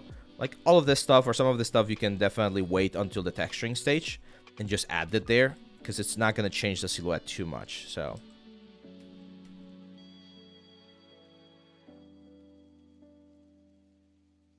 Because one of the things that you want to avoid is you want to avoid your stuff looking lumpy. We definitely do not want that. And when you start overdoing or over adding too many things, that can happen. Now, this is going to be a little bit of a shorter stream, guys. We're going to be finishing in about 30 minutes. So I still need to go and do more stuff. But I want you guys to decide. Do you want me to keep working on the sculpting, or do you want me to show you the baking process, for instance, for the bell? We can do a quick baking process in UVs for the bell, and we can get some nice results there as well. So what do we do? Do we keep sculpting, or do we texture the bell? Sculpting for Comrade. It's the first boat.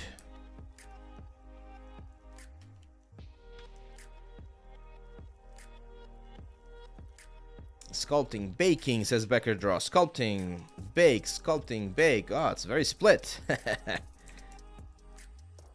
Sculpting, sculpting, baking, sculpting. Oh, it's pretty much like a 50-50 there, guys.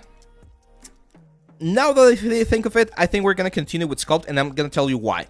When we bake this whole thing, we need to take into account the textile density for all of the different elements. So it makes more sense to finish the sculpting first, and then we jump into baking, okay? So we're gonna do this. Now, just heads ups, guys. We're gonna have some special live streams this next couple of weeks, because we're approaching the end of the year. So on Friday, we're gonna have a what's the word? On Friday, we're gonna have a live stream for portfolio review, and then the next Friday is going to be a normal stream, just like a normal Friday stream, which is gonna be the last Friday of the year. But then either on Sunday or Monday of the last week of the year, we're going to have our end of the year special. And the Christmas special is going to be probably on Sunday, on next Sunday, okay? I know we normally don't do live streams on Sundays, but that's the day I'm going to be available to do it. So we're probably going to have our Christmas special then, okay?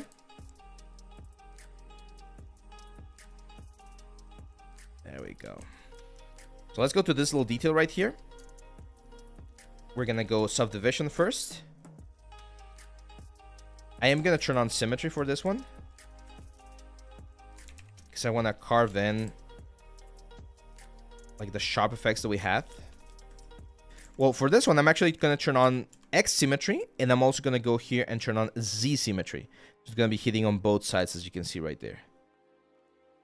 So there's going to be, if you remember, there was like a convex area right there, and then I'm guessing here towards the front I have a concave area. And this is a little bit of hard surface. Someone was asking about hard surface sculpting. It's about, again, trim, polish, like carving stuff up, smoothing things out. This is more like organic hard surface, but we do it quite a bit as well. Then for this thing right here, I'm actually gonna go trim dynamic, and I'm gonna give it like a hammered effect look, because this thing is usually like banging against the sides of the bell, right? So there you go. Yeah, hopefully everyone has a nice Christmas, whether you celebrate it or not. These are usually very fun. Like, I'm pretty sure everyone celebrates at least New Year's, so New Year's is always a good moment to do a little bit of reflection, you know, get your goals sorted out for the next year, stuff like that. We're gonna do that. We're gonna talk about, like, can you guys believe when we started this year, I think on YouTube we had like 7,000 subscribers or something like that. Now we're at 35, almost 35,000. Like, our live streams were usually just like 20, 30 like visualizers, viewers. Right now we're what, like over 100. So damn, guys, like, you guys have made this an amazing year, and I'll forever be grateful for that. I hope that in this last year you've also learned a lot, hopefully, with a lot of the things that we've shared and done here on the channel.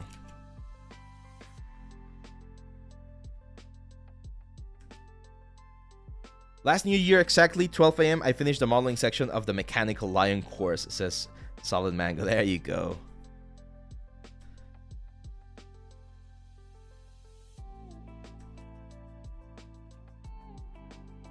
Yeah, we're doing that sort of like hammered surface right there.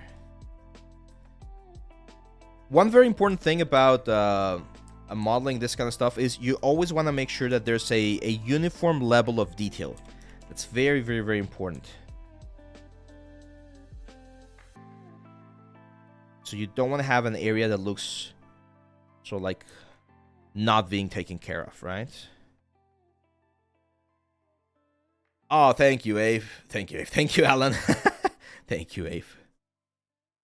Thank you, Alan. Yeah, no, I try my best. I try my best, and I hope this has been a, like, for me, this project has been an amazing experience. And I've enjoyed meeting all of you guys, even if it's just on this digital world.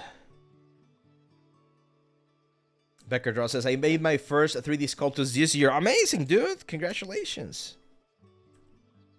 Yeah, starting your 3D journey is always very, very exciting. I remember when I started mine so many years ago.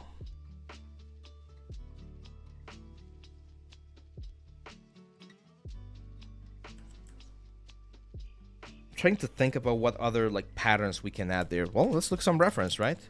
So let's look for medieval bells. And let's see what they were doing. Yeah, so it's just like those random things there. Some of them were very simple, just lines and stuff. We're definitely gonna add some text later on. I like those little like circles there. Some of them were really, really intricate, right? Oh, I really like that one. Like those like flowery thingies. We can do that here. Let me show you. So we need to find a medieval. What's their? It's not a logo, but medieval, like this kind of stuff. What's the name of those things? Medieval pattern. Black and white. Yeah, like this kind of stuff. This one right there. Heraldic, there we go. So heraldic shapes. There we go. That's well, it's actually like this. There we go. Like this medieval flowers. So what I'm gonna do here is I'm literally just gonna steal one of this. So I'm gonna grab my tool here. You usually want to steal, or not steal, like you don't want to steal, but you usually want to grab one of these things that are not like, that don't have super thin lines. So for instance, this one right here. There we go. Let's save that. PNG is fine for now. Now we go here to a standard brush and we bring it as an alpha. And then on the alpha tab, you can invert this. And there you go. Now, of course, we turn on symmetry, radial symmetry in this case. Focal shift all the way down to -100. So that when we draw it, it draws like as clean as possible. And then what we can do here, well, maybe we can add a little bit of focal shift. There we go. Maybe a little bit more intensity. And then we can do another like inverted one right here.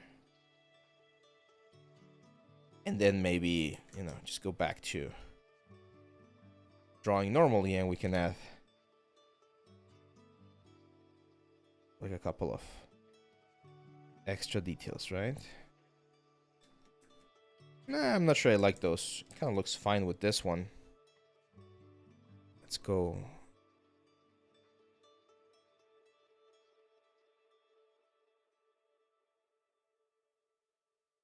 Something like that doesn't look that bad. Then just a very, very, very subtle, like smooth, that we get rid of the pixelation that we have. As you can see, we can add a little bit of extra detail there. Hey man, I'd love to submit my portfolio for review. However, due to restriction in my country, I don't have access to Discord. Is there another way? Love your content. Oh man. Oh, that's a tricky one. Problem is, if we make an exception, then we're gonna, like, I'm gonna get flooded with more requests. Let's do this, man. I'm gonna do this for you, but this is only one, like a one occasion, okay? Say for Roos. We're gonna end up today's stream with your portfolio review. So just tell tell me how I can look you up on the chat here. Just tell me how I can look you up on ArtStation, and I'll look your portfolio in just a couple of minutes so that we finish the stream with that, okay? But just this time, I'm only gonna do this exception, and just because you ask nicely. But this is not something we're gonna be doing often, because otherwise it, again, becomes impossible to control. Yeah, this is looking good. I agree. I think this this is looking nice. Again, this is the front view, so this is the view that people are going to be seeing the most, and then this is the back view, where we can add, you know, a couple of extra hit here and there as well.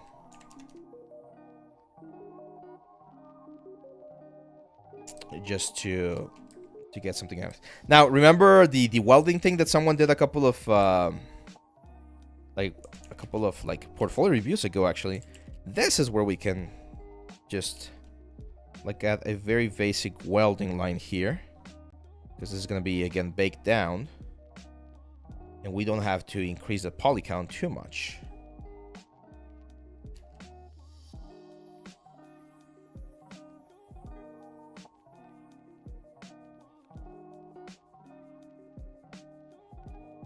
It's a medieval welding, so it's not going to be perfect.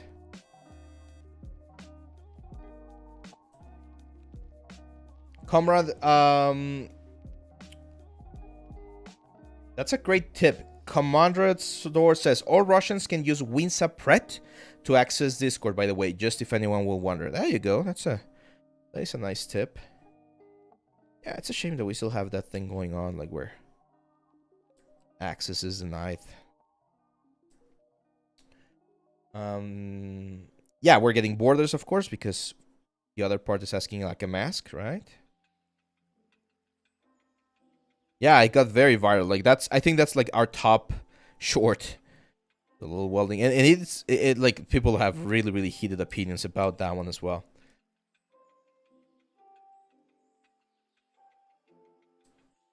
Yeah, exactly. Do you need to do normal blend for the welding? I mean, we could do it. I'm not gonna do it here, to be honest, because we're just gonna bake this down, and it's such a small detail, right? Like, remember, this is gonna be seen from below. Like, the player's gonna be seeing this from below, and it's not gonna be as intense. Now, one thing that I definitely need to take into account here is, since this thing is gonna be seen from below, we do need to add a little bit of like detail work here on the inside of the bell. So all of this like hits and little like bumps, that's gonna be important.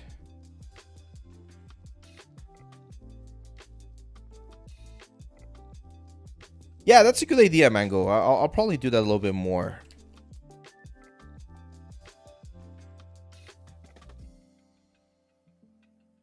So Sasus or Sarus, did you send me your name? Because otherwise I'm not gonna be able to find you, man.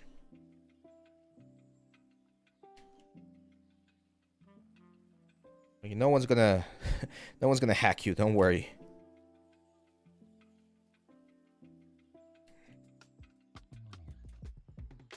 Go.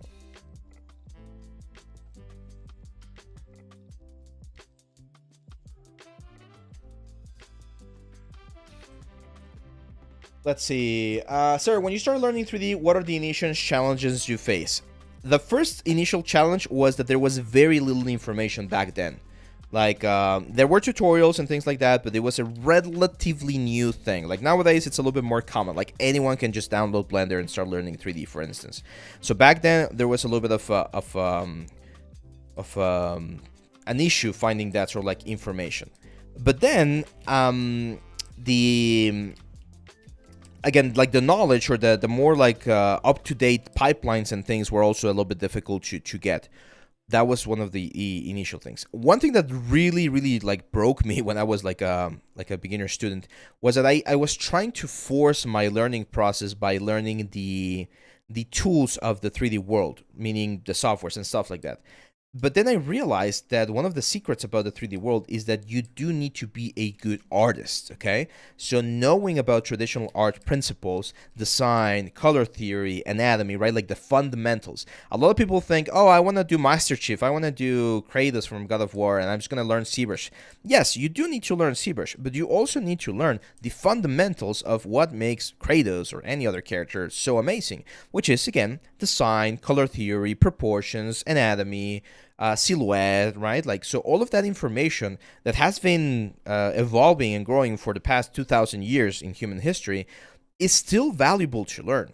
I was talking to a student recently, and there's some techniques that I'm exploring now, and I find myself like really considering enrolling into like an oil painting class, because I know that if I manage to learn how to do like a nice oil painting, of course not like professional for museum level, but if I understand the principles of oil painting, I'm going to be able to translate that into the techniques that I'm learning in the digital world. So there's a lot of things in the, again, in like the artistic world, or in the traditional art world, that are so important, and we sometimes, unfortunately, do not give them enough attention or enough importance. So if you can do that, if you're starting your 3D journey, make sure not to underestimate that kind of like information. Hey, hi, Rolex. Thank you, man. Thank you. Yeah, I'm glad you appreciate the content as well. And yeah, I try to, what's the word? To explain as much as possible. I know it can be a little bit complicated sometimes to just see the final result, and that's why I like to share the thought process. You have to sculpt the weld scratches. And every yeah, right. We're gonna have to do every single piece. I have some brushes that I want to try. Let's see if they work. It's this marble damage, and it has some like really interesting cracks. I mean, I know metal doesn't crack as much, but it might help.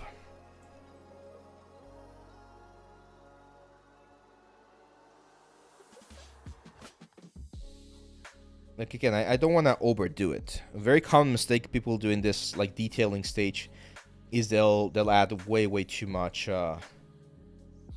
damage. Like that to me already feels like way too much. I can add a couple of like scratches, but be careful, guys. Don't overdo stuff.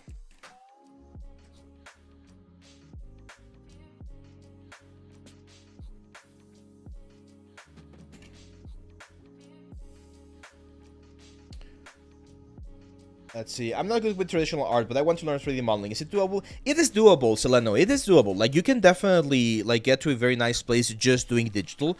But I'm telling you, if you can, I'm not even asking you or suggesting that you become like a great traditional artist, but just having a little bit of knowledge about how that works really improves your art. I know it sounds stupid. Like, why would doing like traditional sculpture or traditional like painting would improve my digital art? But it does. It's one of those things that translates very nicely into the stuff that we do here in the computer. So if you, for instance, want to be a character modeler, try grabbing a little bit of clay sometimes and just like sculpt something with clay. If you want to be a texture artist, try doing a little bit of painting so that you understand how color works, how texture works, how values work, right? So if you're an animator, do acting. You need to be an actor. If you're going to be animating, you definitely need to learn a little bit about acting. So animators are actors at the end of the day. So all of the things that you want to do in the digital world, you can learn from the real world. If you're going to be doing like buildings and things like that, go and learn a little bit about architecture. Like, why are walls constructed the way they're constructed? All of that information can really give you an edge and give you an advantage over all of those who do not do it. Okay? Here I'm going to change the dimming standard to a sharper brush so that I can add some of the like wood grain. Remember that the wood grain always goes, or not always, but most of the time goes in the longest direction.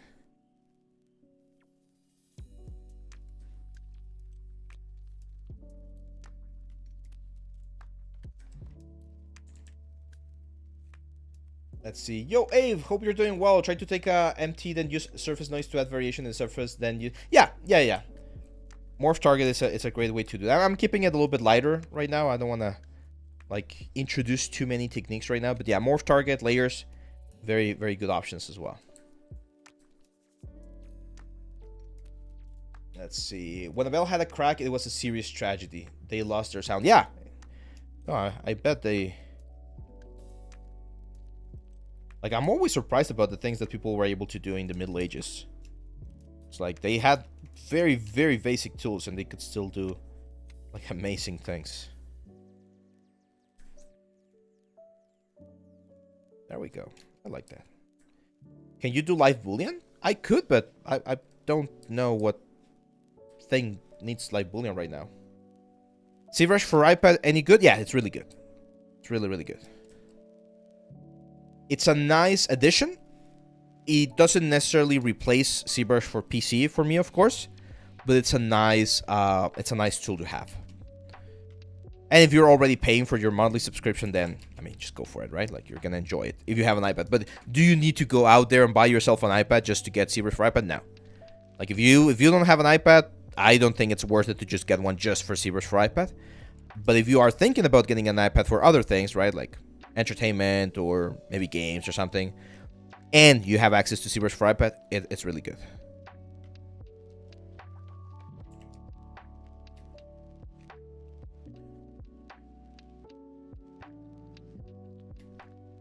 There we go. Are you gonna sculpt the rope? No. The rope is just gonna stay like that, and we're gonna do textures. We're gonna do like a rope texture later on. Yeah, it's not really necessary. Yeah, no. I truly believe you, Becker. Like, I know they were like really, really advanced. My point is they were very sophisticated, as you say, with things that we would now consider relatively basic. But no. I know. Like, I've been following this math guys, and then they do like math problems, and a lot of the like solutions and things like that, they come up from really old times. Like, they were able to figure out, like, just like the Pythagorean theorem, for instance. Like, freaking amazing how they managed to figure that out.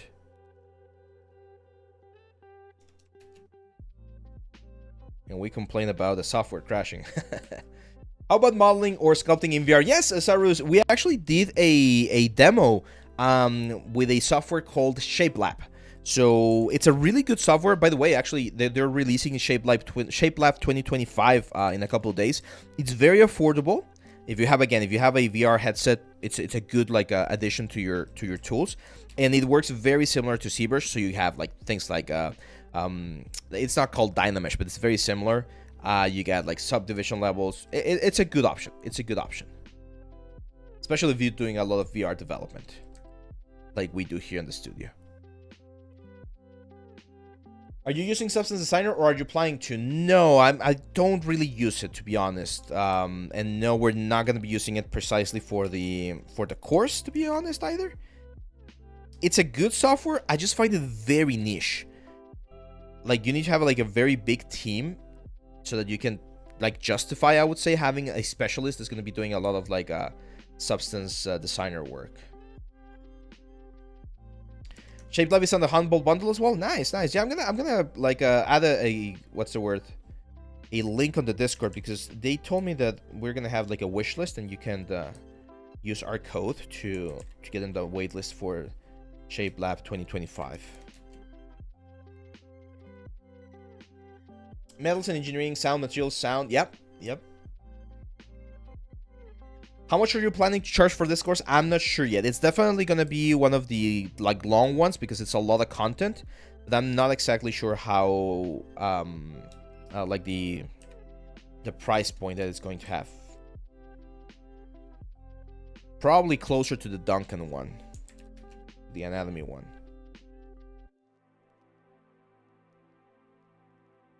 There we go.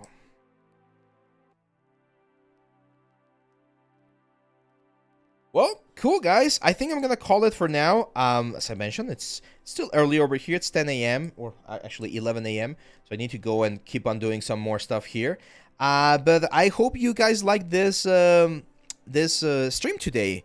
I think we were able to advance quite a bit. We already have here in Maya a good blocking of the building themselves, right? Like these little windows and everything. So all of those pieces are ready to jump into ZBrush and go through a very similar process to what we're doing here with the bell.